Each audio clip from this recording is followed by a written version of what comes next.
الحمد لله رب العالمين والصلاة والسلام على أشرف الأنبياء والمرسلين سيدنا محمد وعلى آله وصحبه أجمعين.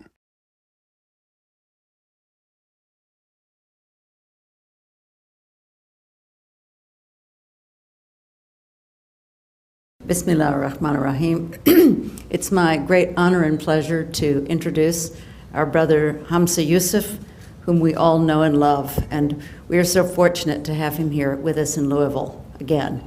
A couple of Ramadans ago, he called me early in the morning. He was in tears because one of his children had come from school and was learning things that were really quite incorrect and wrong. And so we set about on a project together. We're working together, Zaytuna and Fons Vitae, to bring out the entire Ihya Ulumuddin from a recent extraordinary critical edition, and at the same time do a version. We are working on a version for 12-year-olds and 5-year-olds with illustrations. And it's the most amazing project, and there have been people here in the room like Ambreen Paracha who've already helped us with this, and we're working very hard to make this possible. And so that's why Hamza tonight will speak about the critical importance of Al-Ghazali in our times. Welcome.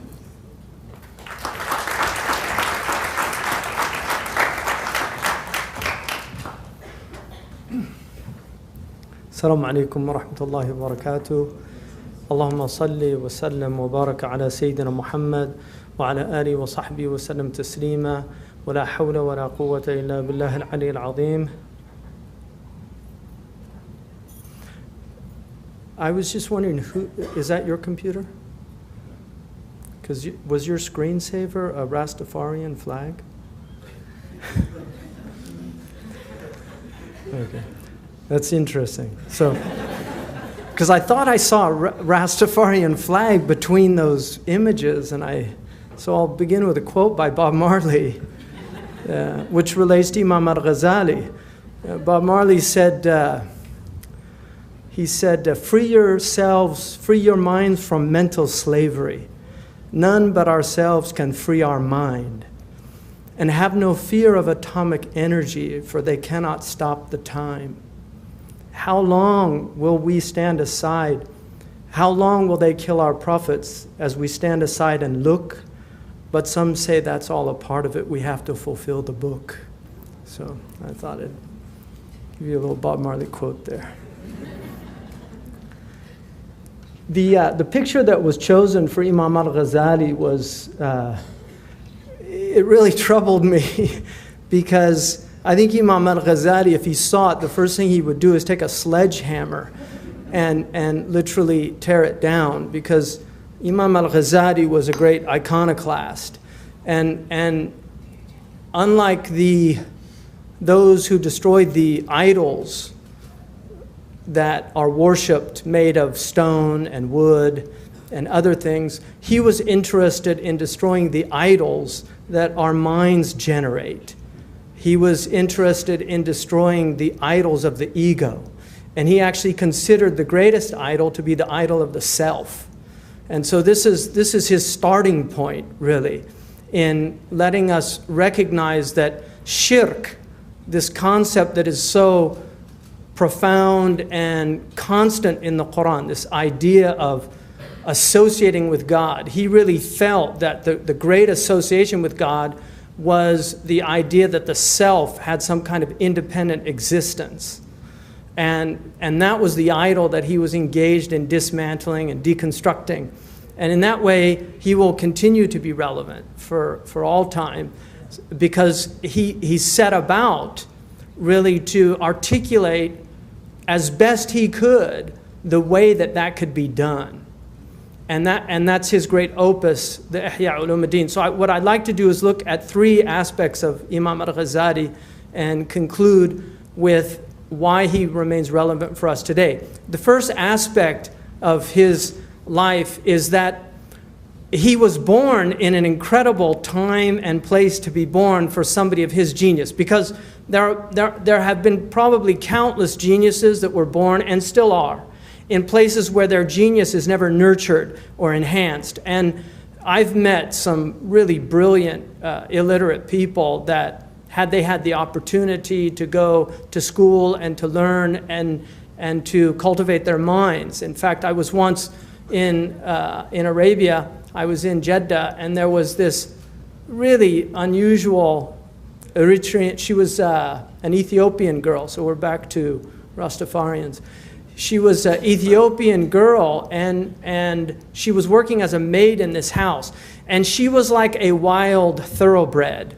They had such a hard time with this girl, and because she was just constantly challenging them and questioning things. And finally, she actually lost her job because I would ask about her when I would go back, how was she doing? But she lost her job because they couldn't handle her.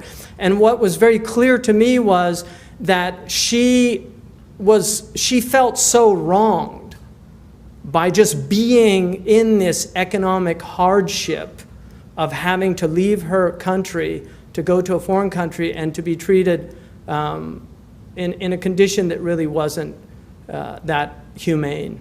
And so she was constantly rebelling against this. There are many, many stories like that around the globe. Imam Al-Ghazali, however, happened to be born, first of all, into an extremely pious family. His father loved scholars. His father was not a scholar, but he loved scholars, and he spent his time serving scholars. And his one desire was that his children would become scholars. And he died early and left Imam Al-Ghazali and his brother Ahmed orphans. But before he died, he left a little bit of money and put him in the care of a very pious man and told him to raise them in the best manner so that they would be pious people. And what happens is Imam Al-Ghazali, both he and his brother were actually very, very intelligent and displayed their brilliance very early on in the madrasa, and they learned what could be learned in Tus at the time. As he entered into his early youth, where he would be ready to move to the next level, he was sent to a place. He's born literally he's born at the head of the 6th century Islamic era, and he goes to this school, and it just so happens that probably the most brilliant scholar in the Muslim world was there at the time. And we underestimate the impact that this has, because, just to give you an example, the ping pong champion of Great Britain wrote a book called Ping. And in that book, he says he's going to answer the question of why he became the ping pong champion of Great Britain. A lot of people don't know that after China, Great Britain is the second most important ping pong country in the world. British people don't really do too many outdoor sports, so they're really good at ping pong. But this man said, I would like to argue that I was just this really talented, genius ping pong player. But that would be a lie. And so I'm going to tell you why I really am the great ping pong champion of Great Britain. It's because when I was 8 years old, my father bought, for some reason, a proper tournament-size ping pong table of very good quality and put it in the garage. And I happened to have a 10-year-old brother who loved to play ping pong. And so we played ping pong all day long. And so what he says is, he was sent to a school because his house was one house away in the zoning, and he happened to go to the school with the best ping pong instructor in Great Britain. And because he had mastered this thing as a child, he was prepared to have this great teacher. And he ended up being apprentice, this teacher took him as an apprentice, and he literally learned all of these things that he would not have learned in another place. And so we forget, this is the element of qadar. And we forget about this, that we would like to take credit for a lot of what we do and who we are, but so much of it involves other things that have nothing to do with us. It's pure circumstance. One of the things Robert Frost said in a beautiful poem, if you should rise from somewhere up to nowhere, from being somebody up to being from being nobody up to being somebody, be sure to repeat to yourself, you owe it to an arbitrary God whose mercy to you rather than to others won't bear too critical examination. Stay unassuming. if for lack of license to wear the uniform of who you are, you should be tempted to make up for it in a subordinating look or tone. Beware of coming too much to the surface and using for apparel what was meant to be the curtain of the inmost soul. Imam Al-Ghazali was a nobody who became a somebody. He was from nowhere and became from somewhere. But he forgot to stay unassuming. So he had the best teacher in the Muslim world, Imam al-Juwayni, and he was his best student. In fact, Imam al-Juwayni said about him, he's an ocean that you can drown in, which some people say was a kind of double-edged compliment. Imam al-Ghazali, at a very early age, mastered all of the sciences at that time, and that was a place where they were learning all of these intellectual tools. He mastered logic at a very early age, and one of his first books was a book on logic.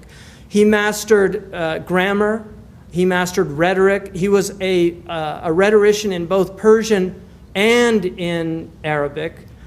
He wrote, his poetry is not that extensive, but he was an excellent poet. He's one of the finest literary stylists in the Arabic language, and this is something notable because many of the scholars who write in tafsir, while they write in good Arabic, they're not known for their literary style, whereas he constantly uses extraordinary metaphors, stunning turns of phrases and tropes and figures. And so he's a delight to read simply as a literary, a piece of literature. But what was happening to Imam Al-Ghazali is he was learning very quickly that to be clever and brilliant was something that impressed other people. And in that culture, which took education very seriously, it was a way of advancing yourself. And he became very obsessed with this. He could pretty much win, and he did. He won every argument he ever got into. And he became, according to his own statement, he became intolerable as a person. And at a certain point, he latches on to the coterie of one of the rulers at that time, a minister. After finishing with Imam al-Juwayni, he comes to him and enters into his court and becomes one of the court scholars. And this was a way of career advancement, what we would today call scholars for dollars. So he was in this environment, and this minister, who Nizam al-Mulk is one of the most extraordinary characters in Islamic political history. He himself was a scholar of his own weight. But he recognized that Al-Ghazali's genius could be used to forward he had an agenda, and that agenda was to establish a certain type of Sunni normative Islam, a Sunni orthodoxy, because he was living at a time where you had Ismaili Batinists. These were esoterists who wanted to esotericize Islam to where the outward meanings were really not important, but it was the inner message of the tradition. And so he goes then and begins to write polemical writings against the Batinists and against others. And at the same time, he's writing books in a really large spectrum of interest. He had a vast encyclopedic mind and was capable of grasping very, very difficult concepts. So he goes, and in the 590s Islamic era, he, in a period of about 4 years, he has this immense output. He writes a critique. First, he writes a book on what are called the aims and purposes of the philosophers, Maqasid al-Falasifa. And then he refutes those aims and purposes in another book, which is called Tahafut al-Falasifa, which 100 years later leads to the refutation of Averroes or Ibn Rushd, called Tahafut al-Tahafut, which is the incoherence of the incoherence, because he called it the incoherence of the philosophers, also the deconstruction of the philosophers. So at this time, he's got this incredible output. He's made, in his 30s, he becomes the head of the Nizamiya, a head professor at the Nizamiya in Baghdad. And this would be like being appointed to the head of Harvard, one of the chairs of Harvard, at a very early age. And in the Muslim world, this was really unprecedented. So his classes would bring literally thousands of people. These were done in very large masjid in Baghdad, and not just students could come, but other people. A time of incredible intellectual activity. So all these people are coming, and Imam Al-Ghazali gives dazzling speeches. He gives incredible classes, very eloquent, everything at his hands, literally, all the tools of knowledge. He pretty much knows everything there is to know, and this was said in the pre-modern world, this was something that was quite possible. You could literally master what was known at the time. I mean, we forget that the Encyclopedia Britannica of the first edition, I think it's in 1734, has 3 volumes. It was quite small because this explosion of information that occurs in the 19th and 20th century. Prior to that, somebody like Goethe could literally be a master of what was capable of mastering in terms of outward sciences during his life. This is what Imam Al-Ghazali did. But he himself was struggling. He was profoundly troubled by his own state. And he wrote his autobiography, Munqidh min al-Dalal, which is the savior from error. And what he does is he categorizes 4 types of knowledge. He argues that there is the knowledge of the philosophers, which is a rational knowledge, the knowledge of the theologians, which is a knowledge that has rational component and a component of revelation, and then the knowledge of the esotericists. And philosophers at that time would also be what we would call today scientists, because they understood that natural philosophy was actually a branch of philosophy. So they considered scientists to be natural philosophers. So he would mean by today, he would categorize the scientists under that category. People like Dawkins and those who expound a materialistic view of the world, the taba'iyun, who were called the naturalists or the materialists, or dahriyun is another term that was used. So what he does is he basically, he writes this incredibly revealing autobiography about his own crises, and he tells us what happens to him. And basically what happens is he goes to the masjid to give his lecture, and there's all the students, and he is incapable of speaking. He can't speak. And he said that for the year prior to that, he had wavered whether to set out on this path or not to. And what he meant by it was the path of realization, because the third category of knowledge that he argues were called the esotericists. They were people that claimed that there were certain people that had special knowledges that were inaccessible to other people. And we just had to follow these people.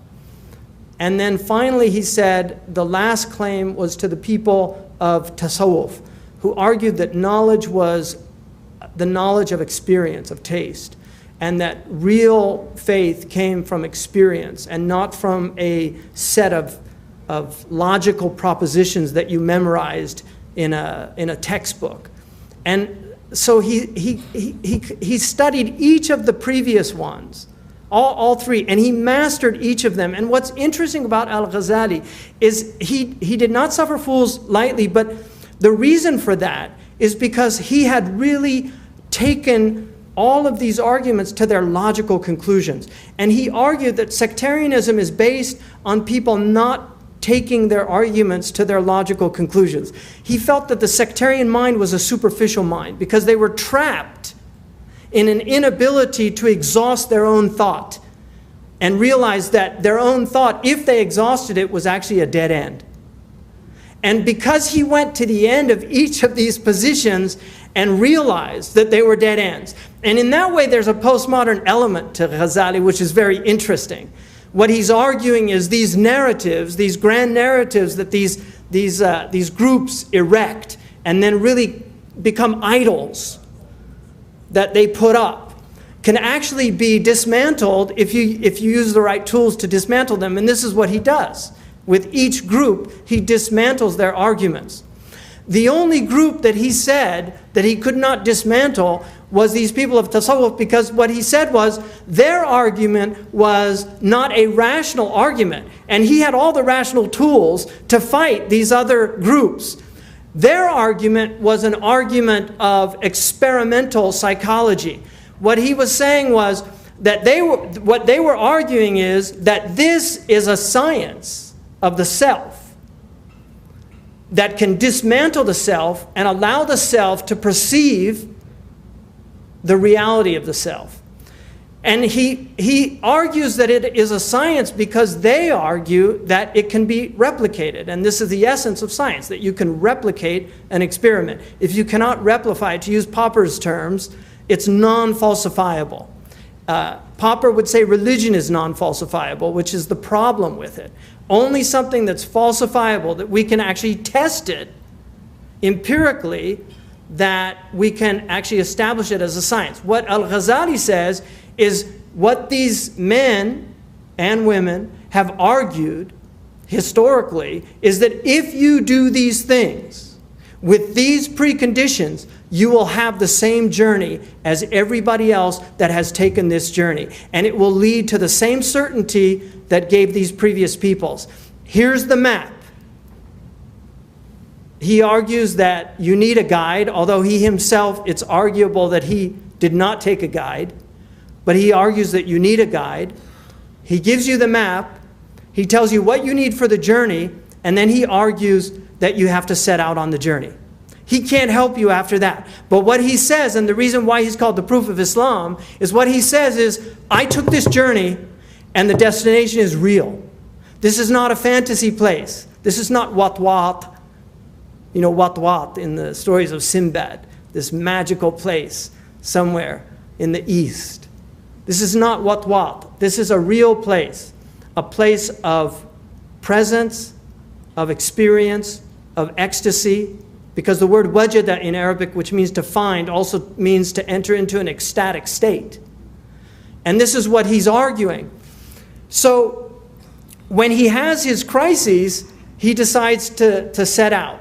Now, he has, prior to this, written some of the most important books in the history of Islam. People know him for the Ihya. The reality of it is, his single most important book, historically, has been the Mustasfa, which is in Usul. And Eric Ormsby, I think, rightly argues in his biography of Ghazali, that Ghazali was essentially an Usuli scholar. This is his great opus, is the Mustasfa. And when I asked Shaykh Abdullah bin Bayya, one of the greatest Usuli scholars living, if he would, this is the question that I always pose to scholars. I asked him, if you were on a desert island, you could only take one book with you, other than the Quran and the Hadith, which would it be? And Shaykh Abdullah told me, Al-Mustasfa by Imam Al-Ghazali, which is Usuli text. And he adds things to our Usuli tradition that Imam al-Juwayni, who was his teacher, began to develop, but Ghazali himself took it to the next level. And all of Usul after Ghazali is dependent on Ghazali. This is a fact of our Usuli tradition. So we forget that he was a great Usuli scholar. He was a great moral ethicist.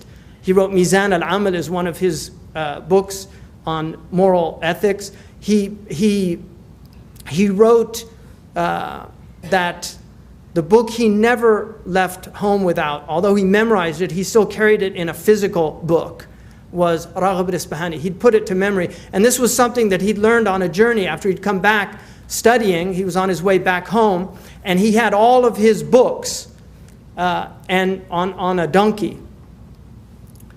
And the brigand who robbed this caravan took his books, and he begged him to leave his books. And he said, why should I leave them? He said, that's all my knowledge. I spent 3 years gathering this knowledge, so please don't deprive me of it.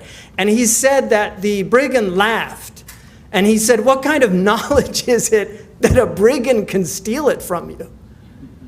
And is this really knowledge? And Ghazali says in his book that I know that it was God that made him speak so that I would learn a lesson. And from that day forward, he never learned anything except he put it to memory. So he literally memorized all of his texts that he studied and taught. And one of them was Raghib Isfahani's book on ethics, which is one of the most brilliant, in my estimation, books ever written in moral philosophy. It's called Dhari'a ila Makarim al-Sharia. It's actually translated into English, and it was published by Istaq. He was heavily indebted to Raghib Isfahani in ethics, but he wrote an Aristotelian virtue ethics, what we call virtue ethics today, but added to it a spiritual component that's lacking clearly in the Nicomachean ethics of Aristotle. Very similar to what Aquinas did, and Aquinas, we know, not only read Ghazali in Latin, but he also attributes that source in his bibliographies. So Aquinas does mention Ghazali, Averroes, and Ibn Sina, who was called Avicenna. So Imam Al-Ghazali wrote all of these extraordinary books, and then he sets out on this journey. He realizes he has to leave, because these doctors come and they look at him, they take his pulse, they look at his urine, they do all the things that doctors at that time did, and they said that he was suffering from melancholia. And it's very common in the humoral theory, which was a theory very dominant in the Muslim world as well as the Greco-Roman world, and is still used in Catholicism. They still actually believe in the humoral theory of temperaments. But the argument, most scholars are choleric by nature. In fact, it's the choleric temperament that enables a scholar to study as much. But if a scholar studies too much and is too prodigious in his output, he falls into melancholia, which is the Saudawi personality. So he goes from the Safrawi to the Saudawi. So what they argued was that he has exhausted himself. There's so much output that he has exhausted himself. What Al-Ghazali realized, and this is part of his genius, was the reason he had exhausted himself is because he was relying on himself for all that he had done prior to that. That his entire corpus to that point was based on his reliance on his self. It was all from his self, that he was just putting out from his self. And that's why his self was exhausted, because it couldn't do anymore. And at that point, he couldn't talk. And so the very thing that had elevated him and made him the most extraordinary scholar in the Muslim world had also ended up ending his career. It was the tongue, and we forget the power of the tongue. The pen is mighty, but the tongue is mightier. Because of his tongue and his eloquence and his brilliance and his abilities, he was able to rise from a cobbler's son, a weaver's son, to the highest academic position in the Muslim world. And yet he'd realized not only was he a complete phony, but he could no longer play this game with himself anymore. And he said, it was God that did this to me. And he thanked God for that gift. And then he decides to set out on this journey. And for the next 12 years, he takes a journey. And this journey will take him all over that part of the Muslim world at the time. He spends 2 years sweeping the mosque in Damascus. Now, you can imagine this is like somebody whose stature is so great intellectually. In our culture, this would be like the head of Harvard becoming a janitor in the National Cathedral and telling nobody, to abase himself. And then he goes to Jerusalem, he writes, and he's writing during this time, but he said practice was always difficult for him. It was always easier to open a book than to practice. And what he does during this time is what he calls riyadha, which is the spiritual disciplining of the soul. And that's why he writes considerably about riyadha. Towards the end of this period, he writes his opus magnus, which is the Ihya Ulumuddin. He gives it the title Reviving, or the Revivification of the Sciences in the pre-modern sense of that word, not like we use it today, but in the Latin meaning of it, of knowledge, scientia, the sciences of the religion. And he begins with a book called Kitab al-Ilm. This is the book of knowledge. And what he argues in there is that the people that are known as the mutarassimun, he calls them formalists, the people that stop at the letter of the word, that they spend their lives discussing words. He argues that these people have destroyed Islam. And he really challenges them. If you read the Ihya, what you will find is that it's constantly, for scholars, it's one of the hardest books to read because he is constantly calling you a hypocrite. And the reason he's capable of doing that is because he was the best of the best. And he knows the heart of the scholar. He knows the place of stature in the scholar's world, of the applause and the love of bravo. He knows exactly what that means, the accolades that one gets for their cleverness, for their production, for their brilliance. He was the cleverest of them all. And this is what he argues in that first book. He said, you're all fooling yourselves. And I know, because I was one of you. And then he says, he basically argues that real knowledge is not all of these words. It's something much deeper than that. The words are necessary, but they are only a necessary. They are not a sufficient cause for the purpose of this. And then he will argue that the real purpose of this religion is to know God. It is about ma'rifah. It's about realization of God. But he says, but I'm not going to write about what he calls mukashafa, about the unveilings that will occur to people that take this religion seriously. What he says is, I'm going to write about mu'amala. I'm going to write about how you can achieve this state. And here's my book. And I divide it into 4 sections, quartos. The first section is going to be about the secrets of why we do all these things. What he says is, don't be content with simply doing wudu. There are Muslims now, when they go into the bathroom, it's just this quick thing, and they see it as something they have to do before they do wudu. My own teacher, Murabt al-Hajj in the Sahara, I used to do wudu next to him, and he, on average, would take about 10 minutes to do wudu. It was really quite extraordinary to watch him do wudu. And I realized from his wudu that for him it was an act of ibadah. He was not simply doing a ritual. He was actually experiencing, because we know that the Prophet ﷺ said, when you rinse your mouth, the sins of your tongue flow out with the water. In the Shafi'i madhab, the water of wudu is considered polluted. You can't actually use it. You have to dump it. Water plants with it, but you can't drink it or use it because it's polluted by the sins that have been washed away. And so Imam Al-Ghazali is arguing that there are secrets to purification. And he says that when the Prophet said, At-tahur shatur al-iman, purification is half of this religion, he said, do not think that he is talking about this water ritual that we do. He is talking about purifying the heart. This is what he's talking about. And this is only symbolic of that purification.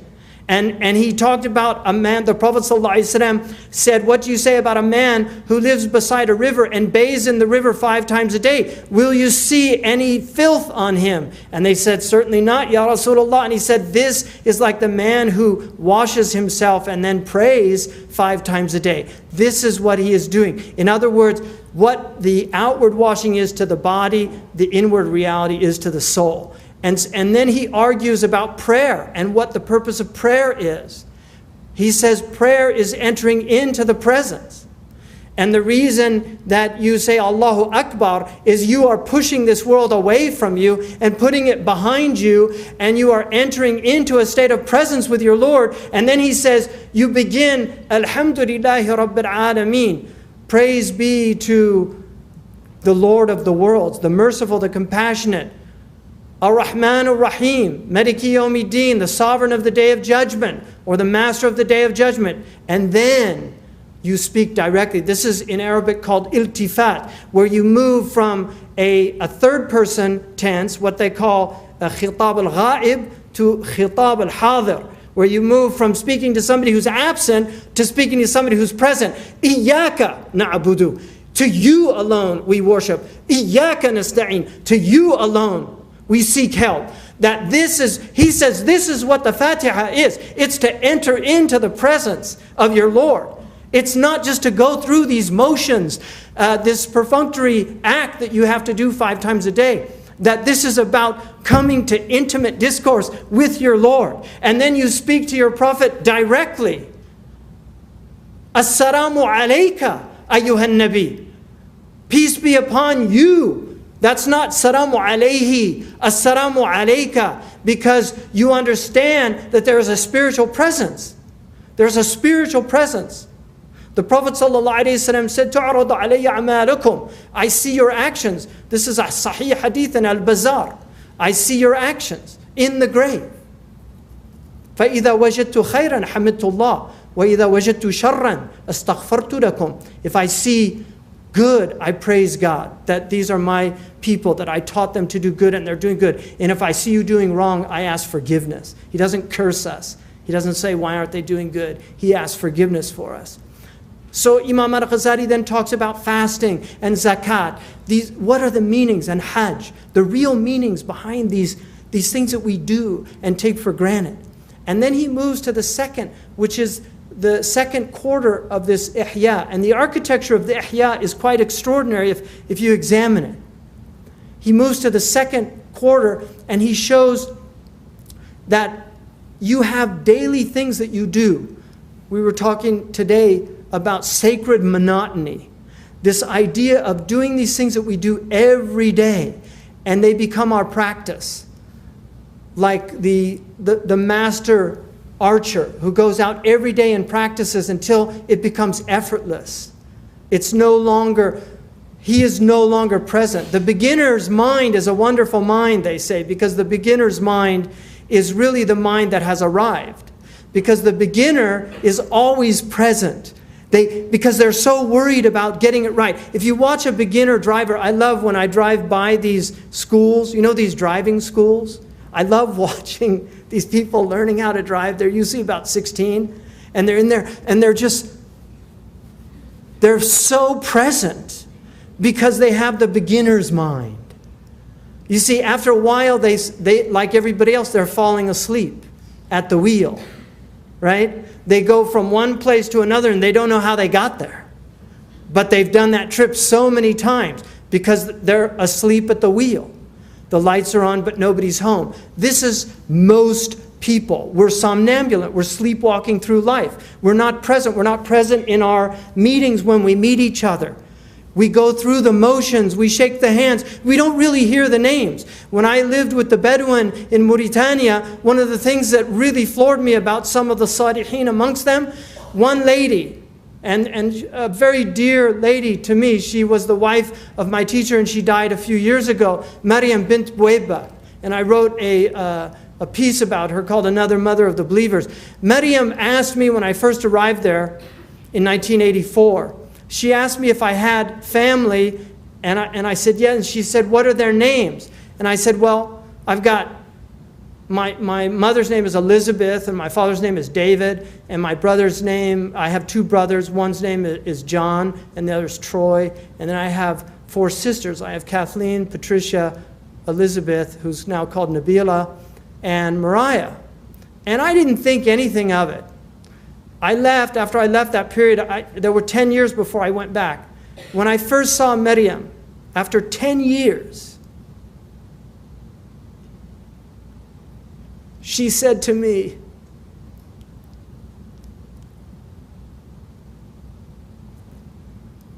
كيف ديفيد؟ كيف إليزابيث؟ كيف جون؟ كيف تروي؟ Kifa, Mariah, Patricia, and she named all of my family. And it was such a dagger to the heart because I realized she wasn't just asking to chat. She wanted to know their names. And she internalized their names. And 10 years later, she could recall names that she'd never heard in her life because they're not Arabic names, and she only knew Arabic. And I was just so stunned, but she was a present human being. She did dhikr all the time. That was her life. She spent her life serving the students of that place. She knew every name of every student that ever came to that. And Aisha met her and remembers her, you know. She was present. And this was from practice. This was from just the monotony of every day working on your presence with God. Because when you're present with God, you're present with the creation of God. You start noticing things like the wind in the trees. You start noticing the subtleties of everything that's around us. It becomes real. And this is what Imam Al-Ghazali is arguing. And so he has the book of, he begins it with eating and drinking. We eat with no presence anymore. People used to take time before they ate and said grace. Even in this country, people would stop before they ate and they would thank their Lord for the gifts which they were about to receive. This was common practice, being present with food. People used to be present when they cooked food. They cooked food with love. I had one teacher, one of my teachers, Omar Malahji, his wife would cook her food, doing prayer on the Prophet the entire time with niyatu shifa, that God would make that food a healing for the people that ate it and make the energy that they derive from it used for worshiping Allah. They would only buy from grocers in Medina that they knew prayed 5 times in the prayer in the masjid. They would go out and pick their own animals and sacrifice them because they didn't want to buy meat from these butchers that they didn't know how they were treating the animals. This is a real family that I have visited over the years. It is a fact, and I guarantee you many people have experienced this. If you go and have eaten a full meal, and you go there and they serve you food in the house of Omar Malahji, you will not get indigestion by eating a second meal immediately after that at his house. And many people have testified to this because they will force you to eat. They will say, Kul, kul, kul. They say, Kul karrijal wa ibka jimal. You know, eat like men and drink like camels. That food was made with presence. We forget, people don't have energy anymore. How is your food being manufactured? How is it being grown? How is it being cooked?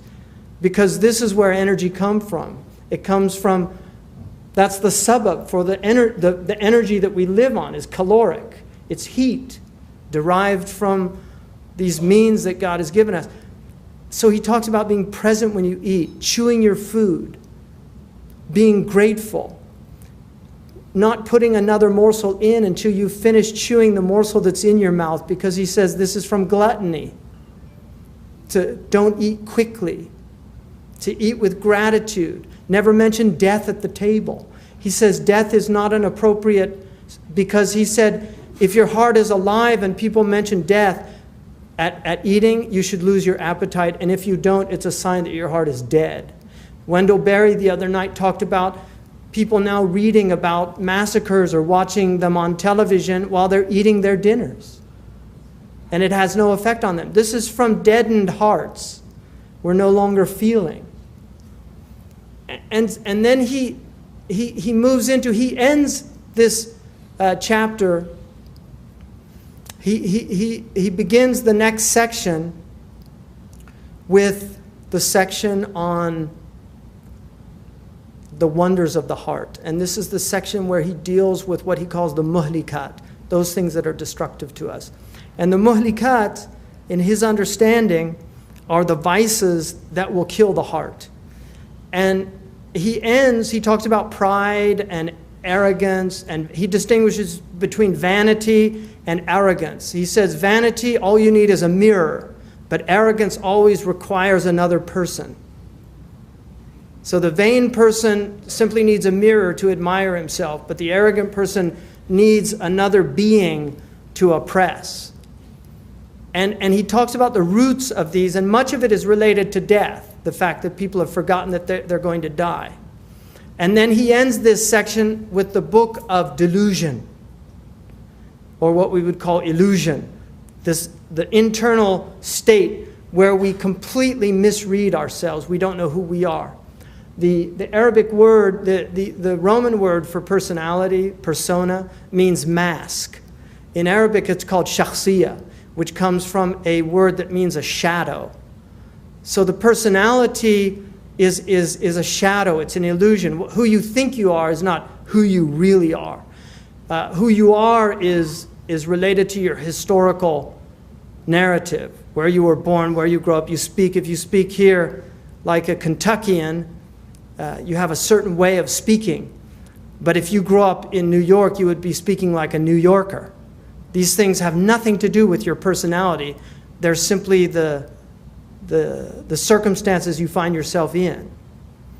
And he says that to get out of this delusional state is the beginning of the path, to want to get out of this state, to recognize that you're in it.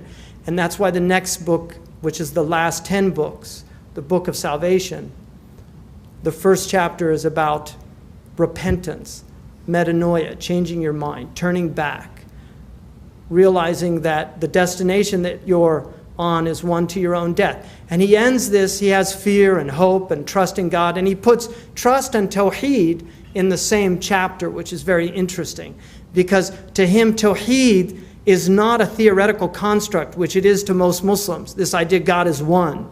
No, to him God is doing everything at every instant. That is tawheed. And Ghazali is arguing that if you really understand this, you will have utter trust in God. You will put all your trust in God because it's all God. God is doing everything in every instant. And this is why if you're not content with your circumstances, he argues you're not content with God. Because it's God that put you into those circumstances, but what God is asking you to do is respond to them appropriately. That's the challenge. It's not the circumstances. The challenge is the power that God has given you in your will, your irada, to actually take your circumstances and respond appropriately. And there are only 4 circumstances and 4 requisite responses. You're in tribulation, and he says the response to that is patience. You're in a situation of blessing, and you have to respond to that with gratitude, and that will increase you. And if you don't do those things, what he says, if you're in a state of gratitude and you respond by heedlessness, the blessings will be taken away from you, not as a punishment, but as a reminder to pull you back. One of the things he says, he said there's only 2 types of people from a hadith: people in tribulation and people in good situations. He said, if you're in a good situation, God will send the people of tribulation to you. And if you reject them and close the door on them, he will make you the people of tribulation. He'll take away your blessings, because your blessings are to serve the people in tribulation. These are the awakenings that he's trying to instill and inculcate, and this is why as you read this book, a transformation should occur. If it doesn't, you haven't read the book. But the book is not to be read once. In the Hadrami tradition, the 40 books were read 1 book a day for the rest of your life. And this is what the Hadarima did. Every 40 days they would do a khatam of the Ihya and start over again. And I was fortunate to be in one of those gatherings with Shaykh Ali Balfaqih, a Hadrami scholar, and he literally could finish the sentences by rote of the Ihya because he knew it so well. And when we would read it on Thursday nights, we would go to his house and we would read it, and he would literally correct he was blind, he couldn't see, and he would correct the readers when they would read. If they made a mistake, he would correct them. It was really quite an extraordinary experience for me to see somebody who had completely internalized this. All the people that I have met that have been part of this tradition are really some of the most extraordinary human beings. that I've ever met. My own teacher, Muhammad Hajj, spent a large period of his life reading nothing but the Ihya in a graveyard outside of the Bedouin encampment where he was from. And the Prophet ﷺ visit the graves. And this is why Imam Al-Ghazali ends his great book, the Ihya, with the Book of Death. Because Imam Al-Ghazali argues, this door is right in front of you. You are knocking on this door right now. You don't know when it's going to be open, but you come into this world and you are knocking on the door of death. And that door is a door that opens to infinity. And he's saying you are here for this finite period of time. And it's such a great gift to be alive, to be a human being. It's a great gift to be a rock, as opposed to not existing at all. It's a greater gift to be a flower. It's a greater gift to be a tree. And it's a greater gift to be an eagle. But what a gift to be a human being, to be a conscious human being, created on the doors of eternity, literally created on the doors of eternity. And this is what he is constantly reminding us. And he's saying, you're on this journey, and you're either conscious of it or you're not. Once you become conscious of it, you have to become an active wayfarer, not sleeping on the bus, but driving the bus, making sure that it didn't take a detour down the wrong road. Because all the roads lead to death, but only one of them leads to a good death. And that's the road of ihsan, of being a beautifier, being somebody that makes the world a better place than you found it. That when you leave the world was better for having you in it. And this is the ultimate criterion of a human being, whether they lived a worthwhile life or whether they squandered their life in frivolity, vacuity, and stupidity. And he uses the word stupid many, many times. Many times. He doesn't shy away from that word, because all of us know that we have elements of stupidity in our lives. Nobody's free of this.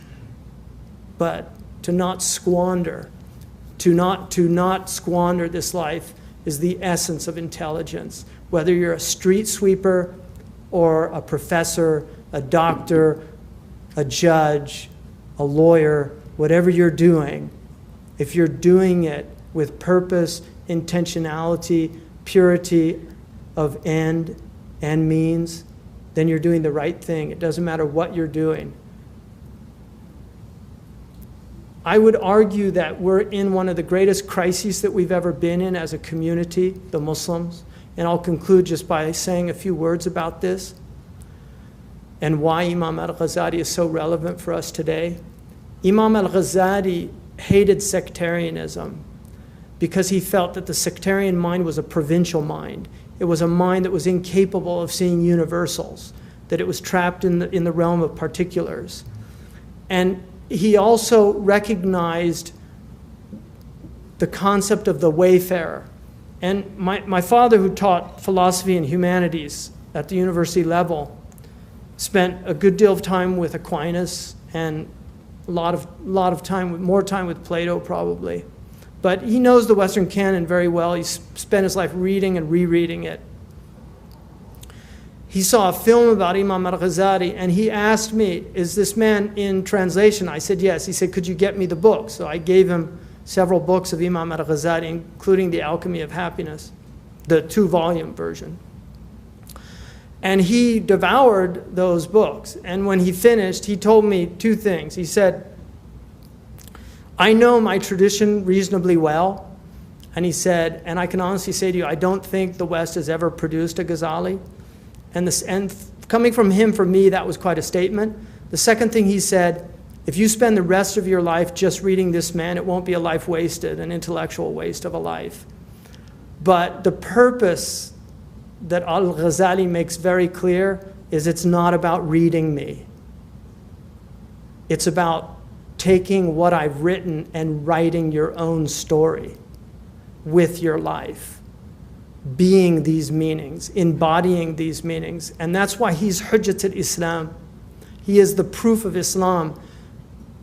And in this age that we're living in, when men of religion and women of religion are so few throughout the Muslim world, I can honestly attest to the fact that I've met many very devout Muslims, but it's rare that I've met these types of people that are transformative by being in their presence, that the work that they've done and put into themselves. And I've met women and men of this caliber and stature in the Muslim world, and they have always had the same effect on me. And these are the people that Imam Ghazali is calling us to be, because we need more people like this. The imbalance on this planet is from the lack of people of stillness, of people of presence.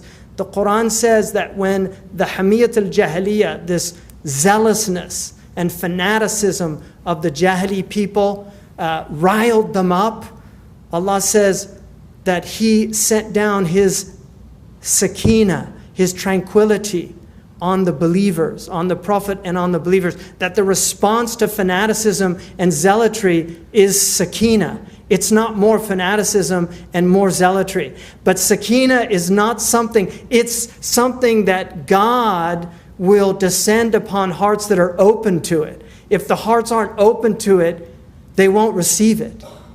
They'll miss it in their own agitation.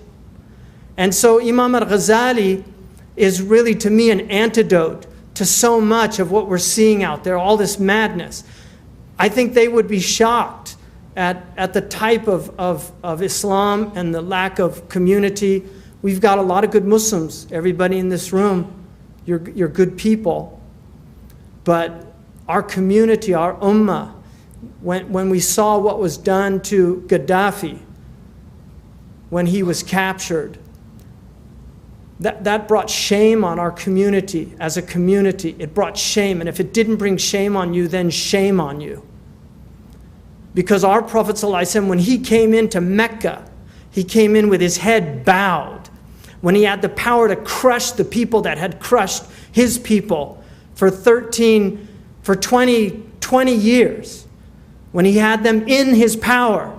And they said, what are you going to do with us? And he said, La tathriba alaykum al-yawm. He said what Joseph said. There's no blame today. This is not a day of blame. Hind, who had bitten into the liver of his own uncle, his beloved uncle, he sat with her and spoke with her. And it was painful. When he met Wahshi, he asked him to tell the story of his killing his uncle. And when he got to the point where he pierced him, he said, Kuf anka hasbuka, it's enough. And tears were flowing down his eyes. And this was the necessary confessional that they did in South Africa, where they made these criminals come before the South Africans and tell them their crimes.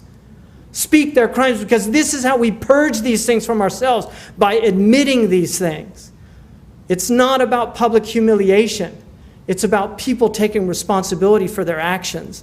And a great opportunity was squandered. But this is the crisis that we're in, and we have an immense amount of work. I want to thank a few people in here, Dr. Paracha for coming. He's a dear friend and really one of the pillars of our national community. I also, Gray Henry, Aisha Gray Henry is a friend of now many years, and I'll just briefly say the first time I met her was in Cambridge, Massachusetts. I was a very young student of Arabic, and I didn't have enough money to buy it, but I just wanted to see Lane's legendary 2-volume masterful dictionary of the Arabic language. And so I went to her shop in Cambridge, the Islamic Text Society, and she actually had the 2 volumes on the desk. And I told her, I just want to look at this book. I'd love to buy it, but I can't afford it. And she said, how much money do you have? And I looked in my pocket and I had 10 quid. And so she said, just give me 10 pounds. I gave her 10 pounds. I think it was about 55 pounds at the time. And she gave me this 2-volume, which I still have in my library. This was over 20 years ago. And we've been friends. That's a good way of gaining a friend quickly, being generous. So she's been a dear friend. She's from a beautiful family, Kentuckian family, from the founders of Louisville. And I want to also acknowledge another great Kentuckian family, the Binghams, Eleanor Bingham's here tonight. These are the really the families that built this city, that put their money and their lives and their civic service into this city. And those of you who have migrated to this city from other places, acknowledging these are the a'yan, they're what the Arabs call the mala. And it's important to acknowledge these people and seek their counsel and work with them to better this community. And also, I would have much rather had the great Coleman Barks come up and recite some Rumi for us, but one of the great poets of America came tonight, Dr. Coleman Barks. And I'll just say one thing. Rumi, like Ghazali, is what I call a transhistorical figure because they speak across centuries. Some people speak to their time and their place, but these people speak to every time and every place, not on every detail. Sometimes they're men or women of their time, but on these great issues, they speak across centuries. And that's why when we read them, they affect our hearts. And Coleman really single-handedly has opened up to a generation of Americans the great wisdom teachings of our tradition, of which Rumi is only a voice. He's one of the greatest voices because he was gifted in that, but he is part of a tradition, and we forget that. Rumi, in that way, is not saying anything from Jalaluddin. What he is reiterating is these eternal truths that were given to our Prophet ﷺ, and that's why he, in the end, is a student of our Prophet Muhammad. Imam Al-Ghazali is a student of our Prophet Muhammad. I want to thank the community for coming out in support of Zaytuna. I really hope that in the coming years you see the fruit of this. We have immense potential. May Allah give us tawfiq. And also Peter from the Couriers here, he wrote a very nice article the last time. I'm not going to hold you to that. This time you can write whatever you want. It's a free country and a free press. Last I heard, anyway. So God bless all of you. Barakallah fikum. I really thank you. I thank Dr. Ihsan Bugby, who's a great servant of this community and rightly honored tonight. May Allah subhanahu wa ta'ala elevate all of you, increase all of you, bring you closer to God, bring you closer to Allah. Allah is closer to us than our jugular vein. It actually says carotid artery, but jugular vein sounds nicer in English, so it's usually translated as jugular vein. But the carotid artery is the artery of consciousness, because all you have to do, every doctor knows, you want to knock somebody out, just put your thumb on his carotid artery and he's gone. And God is closer to us than our own consciousness. So may Allah make us conscious servants of the one true, living, eternal Lord of all the worlds. Assalamu alaikum wa rahmatullah.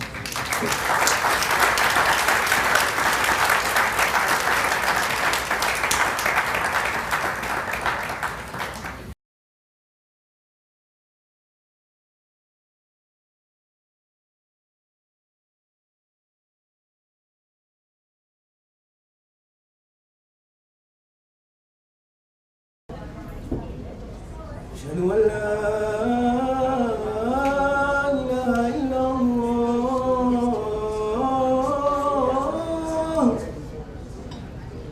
أشهد أن لا